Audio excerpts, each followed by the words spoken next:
And welcome back to the second half of our newspaper review. This is K24 This Morning. If you're just joining, it's all about matters education. As we reopen learning institutions today, we want to know how you feel about it. Are you confident on this particular day and time that, it's safe and we'll find our way even as we get our students back to their learning institutions? That makes the basis of our question of the day. Let's have that up. Are you confident with schools reopening today? Once again, are you confident with schools reopening today? Send us your thoughts, your feedback, your suggestions on the WhatsApp number at the bottom of the screen. Let's have them up as well.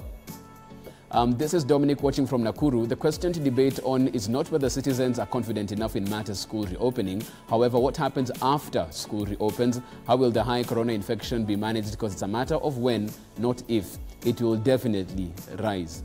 That's Dominic watching from Nakuru. John Colley from Turkana County. I'm comfortable with the reopening of schools.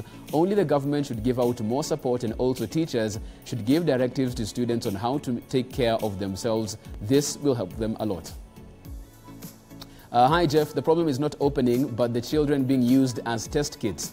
The problem would be if the children are symptomatic. What about the parents back at home? Will they contract from the children? Will they be able to handle it? That's Joe from Bagathi. Valid concern, Joe. Schools opening feels like a nightmare. Students are the greatest threat to the spread of the virus as they are asymptomatic. Moreover, schools are not prepared. That's Collins messaging in. Parents and even the public has no problem with trusting teachers since this has been the norm. The issue here has been and will continue to be that the infrastructure preparations by our schools are really wanting. We're yet to see how the social distancing in schools is to be implemented, and especially when kids are on break time. Jenga Wakongo from Kihara. Okay, those are some of the messages that we have right there. Keep them coming in. I have a message on Twitter from David Neto. I know I'm not confident. I was really comfortable with January, but the information we get from the Ministry of Education is not consistent. Contract zimepungua, kazi imeisha, fee mimi nitatoa wapi. All that I get, I consume, and it's still not enough. So some of the problems that we're having right there from just a cross-section of our viewers. Keep them coming in on WhatsApp. You can also get me on Twitter at I am Jeff Mote or at K24 TV. Let me bring it back to studio with that presser that we've just had from CS Magoha. John, do you feel like we're now moving in the right direction, given just the guidelines to something we'd asked right here? What happens in school in case a student seems to exhibit these particular symptoms and is given a rough direction as to how this will be handled? Confidence, has it risen now with that address? I'm happy, Jeff, that the CS has just been from Kibra, where I'm conversant with. But I think the way I say this is going to be like a partnership kind of thing. And this is what the government should have done from the word go. Janet talked about funding. This, and even the CS has admitted that the tendering procurement process, it is bureaucratic. This is what the government should have done. He should have reached out to all these corporates so that we are at least fully prepared, even if not fully, but at least there's that measure that now the kids feel safe at home. But with the presser, I think to me he was just doing what you call like a benchmarking to see how everything is. And now reaching out maybe to other corporate people or corporate people or support to support the reopening of the school. So I think to me is something that we are yet to see, but I'm sure the teachers are going to play a critical role because now they're the ones going to make this thing succeed the way the CS has said. Right. So let's just give out the best to our teachers. Let's give them support and let's trust in them. Okay. Yes. Let me bounce to Janet on this one as well. After listening to CS Magoha's address at Olympic, how do you feel now as we get into, the opening of these institutions proper? A bit more confident, in how the ministry is handling this? I'm not there because after this, and I'll still repeat, it does not matter the amount of conferences, the amount of press conferences that really he has to do.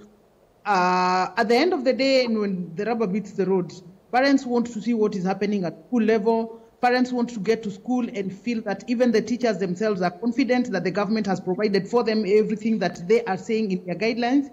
And it is only unfortunate that the ministry is yet again addressed to say that they have released the money. It's not schools that are saying we have received the money. So we still want to see, I mean, how is the government committed? Because remember, we had a whole 7 months, and somebody's wondering, why are you talking to us about sending the money today? Why didn't you send that money last week, last month, you know, and so on and so forth. So I still think that although a lot of this I know is out of the control of the Cabinet Secretary for Education, because he's not the one that sends the money, his role is probably to do a requisition. And therefore, really lifting this discussion a little bit higher to the president and saying that really it is really grave that schools cannot be given money in good time. I am saying this because the head of school cannot say this because they are employees of government, therefore they cannot criticize the government that employs them. But I am happy to say that really let government show by commitment that the resources for schools are there, so that even when you're telling teachers that they should avail hand washing facilities and so on and so forth, you have already made sure that they have these resources, because we will resist any attempt for schools to pass the buck to the parents. It is the responsibility of the state to make sure that children are protected from COVID, and it is also the responsibility of the state to make sure that education is transacted without disruptions. And that's the only thing that we are asking the media to do. Okay, Peter, we've heard the CS in this address that he gave this morning, speaking about the fact that if anyone wants to make any contribution to this particular initiative in terms of getting the masks or anything else, his doors are open. You can get in touch with him or his media person in the ministry. But this has been a point of contention, the fact that he really isn't inclusive in terms of bringing the stakeholders together. Case in point, on World Teachers' Day, we had NAT SG asking the ministry to give a calendar as to when schools resume, what will happen, because it seemed like they were in the dark. A day after that, we are told that grade 4, class 8, form 4 are going back to school. So clearly they were in the dark this entire time. Do you feel that this is really the crux of the matter? If you are on board and NATO was on board and there was a way charted forward, we probably would be much more confident even in reopening of these institutions. Thank you very much. I want to first of all say that when the pronouncement was made by the Cabinet Secretary about reopening, the stakeholders who are involved in the discussions to advise the Cabinet Secretary were actually involved, so it did not come to us as a surprise. Mm-hmm. But what I want to say about what the Cabinet Secretary has said is that it is the responsibility of all of us as a country, to ensure that our children are going to school safely. Because we can't say this is just the responsibility of the government. No. When children are getting to school from home, parents must ensure that their children are safe, secure. They use proper means to go back to school. They have what it takes in terms of they are wearing their masks properly and everything else. When they get to, for those who are walking, anybody meeting them along the way should also ensure that these children are actually safe as they go to school. If they are using public transport or any other means of transport, the people involved should actually ensure that these children are safe. When the children get to school, the school should ensure that children are safe. The teachers, the head teacher, the other non-teaching staff, everybody else should ensure that children are safe. When they go back home, everybody else should actually ensure that children are safe. At the same time, I also want to appreciate KCB because of coming through in support of COVID-19 management in schools, and therefore would actually ask other corporates to also come in and support the fight against COVID in our education institutions. Okay. For us in the private sector, we have also been discussing with KCB, we're also discussing with the government in terms of the kind of support that is required, because this is not just a public school thing, it is for everyone. And therefore, in as much as we are saying that the government is the one that is supposed to come in and support, they are only supposed to support the public sector, they also need to come in and support the private sector. And we have been working very hard to engage the corporate sector. We are also engaging the government to ensure that that support also goes to the low-cost private schools across the country who need this kind of support. Currently, the Kenya Private Schools Association has been engaging the government for a stimulus package. We have been promised the 7 billion shillings. But of course, we know the bureaucratic process of the government that takes long to come through. But we hope that this support will, this time around, come in good time so that we are able to support the schools that require this kind of support, even as they prepare to readmit the rest of the school. Okay, let's talk about that very quickly, even as we move on, because we have, I think, 5 minutes before we close. When you say, in good time, because we're looking at a scenario where very many private schools, as we see, might not reopen. Some proprietors got into another line of business, and they're like, this is what I'm going to do moving forward. Are we too far down the stream, even as we wait for this particular monies? Those who really needed it have moved out. Yes, we have a bit of a challenge. Across the country, we have about 11,000 private secondary schools accommodating, private schools accommodating 2.6 million learners. And so far, by the close of business on Friday last week, our records had indicated that we had 197 private schools that had decided to close completely and will not reopen because of the challenges of financing. They are not able to invest in infrastructural requirements for COVID-19 management in order to be ready for reopening. So that has been a big challenge. And that's why, for us as private schools, we decided to look at two approaches. One is to work with government to be able to support the private sector by availing a low-interest credit facility to private schools. And that negotiation went on very well, and the government has promised that it's going to give the private sector that kind of support. We also decided to engage the commercial sources to ensure that we get a flexible, negotiated facilities for private schools that has longer moratorium, that has low interest rates, that has very flexible conditions. Because you realize that private schools as businesses were the most affected with this particular pandemic. Because since the schools were closed on 15th of March, 7 months down the line, they have not been getting any source of income. And therefore, it will be very difficult for them to invest for reopening. And therefore, these commercial sources, together with the government, we are pleading with them to come in and support the private schools. When I talk about they should do that in good time, is that should be done before the others come back, before the reopening of the other classes. Okay. Yes. Let me get Janet in on this one, and let's put the shoe on the other foot, Janet, because we've spoken about the proprietors, we've spoken about the parents on this. Let's talk about the children, because even with these safety measures being put in place, what we're seeing right now is the proverb, all Jack, Jack having all no play, being a very dull boy. You look at what they're being told, no play, no break, as in it's go to school, learn, go home. How do you think the children will take this as well? Will there be balance in how even they can ventilate in between sessions in class? Well, unfortunately, the only way that children learn is through play. And this is natural, and there's nobody that can ever sit somewhere and prescribe to children how they are supposed to play. I mean, naturally, they will just find themselves engaging in play activities. And this is why I was saying that maybe we do not need to panic so much as a country, because remember, COVID, it was a global problem.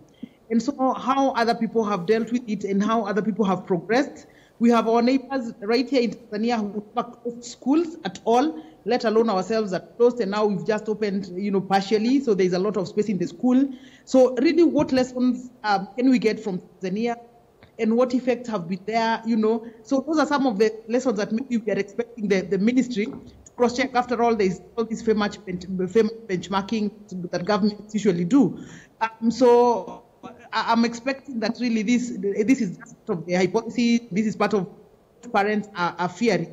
But I want to move very quickly to a point that was raised by my friend Ndoro, and I would want government to think more closely about the role of private schools in easing the pressure to public schools. We need the government of this country to make an admission that, as currently constituted, our public institutions cannot take up all the children of school-going age. And therefore, it is the responsibility of government to enter into partnerships, at least to make sure that all children of going age can at least report to school somewhere, and they are supported. Because if you ask yourself, to have seen the minister in Olympic, I would really want to challenge him to go beyond Olympic and probably try and explore the alternative providers of basic education. Because, Olympic has become the donor-sensitive, government-sensitive institution, where if you want to showcase anything, run to Olympic. That is not the model in this country. Can you go where the rubber meets the road? go to an alternative provider of basic institution. Go there and find 500 children voluntarily. Their parents have made a decision not to take their children to Olympic. They have made their decision to take their children to that school. Let government sit down, ask ourselves, why are parents shunning the public schools? And even when you're not shunning public schools, today if you want to enroll yourself or your child to a public school, it is not possible.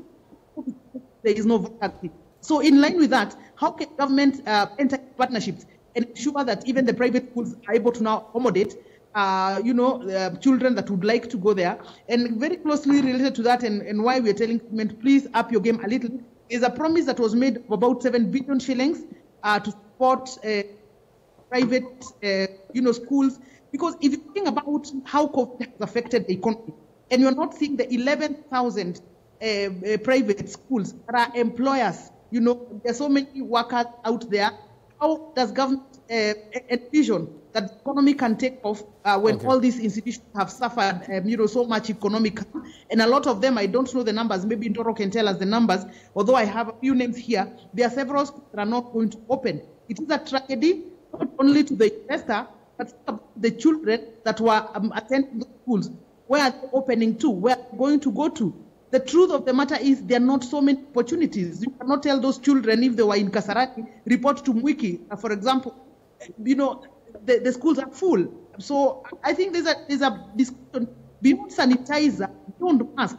There are deep discussions that we need to have that are long-term and that will go a long way to ensuring that the education sector is responding to some of these challenges that would come. Today it is COVID. We do not know what is the next emergency. Okay, Janet. So we'd rather utilize and really learn from COVID and make our institutions better. Okay, John, you have 30 seconds as we bring this to a close. We've had grade 4, class 8 and form 4 back in school. How much time would you think would be reasonable enough before we introduce these other classes back in session? I think, as I said, this is just maybe just a few weeks. We assess the situation and see how it's going to be. And I agree with Janet, because I think there's a time I shared a forum with her when we had an issue with the bridge schools.